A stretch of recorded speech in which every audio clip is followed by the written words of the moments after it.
আমরা এই আজানের দোয়া পড়তে পেরেছি সবাই? সবাই পেরেছি? কেন জানি না, কেন আমরা সেই জায়গায় তো পৌঁছাতে পারি না। আমাদের সমাজটা কেমন হয়ে গেছে জানেন? একটা ঘটনা বলি। ইমাম সাহেব আলেমেরা বলেছে মাথায় পাগড়ি বেঁধে নামাজ পড়লে 7 গুণ সব বেশি।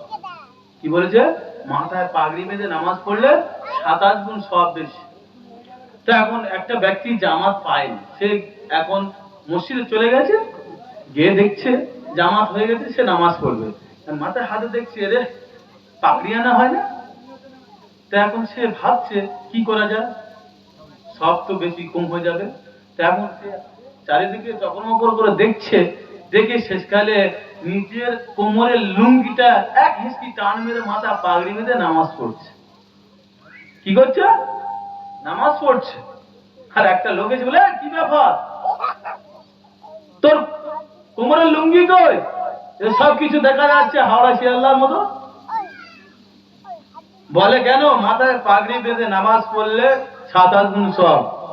আর বলে মাথায় পাগড়ি বেঁধে 7 গুণ সব ঠিক আছে, তোমার খরচ তরফ হয়ে যাচ্ছে আর তুমি সুন্নতে টানাটানি করছো।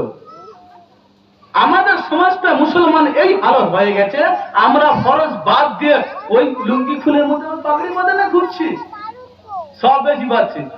কোলার কচু পাবে, তোমার মধ্যে যদি না ফরজ থাকে, তোমার কোন নফল ইবাদত আল্লাহ দরবারে যাবে না। গ্যারান্টি দিলাম।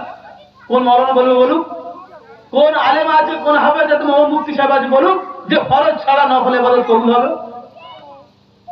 এই পাগড়ি বেঁধে কোমরের লুঙ্গি মাথায় পাগড়ি বেঁধের মতন হয়ে গেছে আমাদের। ফরজ নেই, নফল নিয়ে টানাটানি করছি। আমাদের জীবনে ফরজ নেই, আর আমরা নবী দিবস গুলো নামাজ পড়তে হয়। আল্লাহ পাক আমাদের সবাইকে সঠিক বোঝার তৌফিক দান করুক। যদি আমার কথার মধ্যে বলার মধ্যে যদি ভুল টুটি হয় ক্ষমা করে দিয়ে এই বলে শেষ করছি। নামাজ আছে, চলো 25-এ জামাত হবে। যারা বসে আছি, ওই দোকানদারা বসে আছে, যদি না বসো, নামাজ যেদিন মসজিদে গেছো তার 2-4টা এসে কথা বলবো ইনশাআল্লাহ। ওকে দাওয়াহুম আলহামদুলিল্লাহি রাব্বিল আলামিন।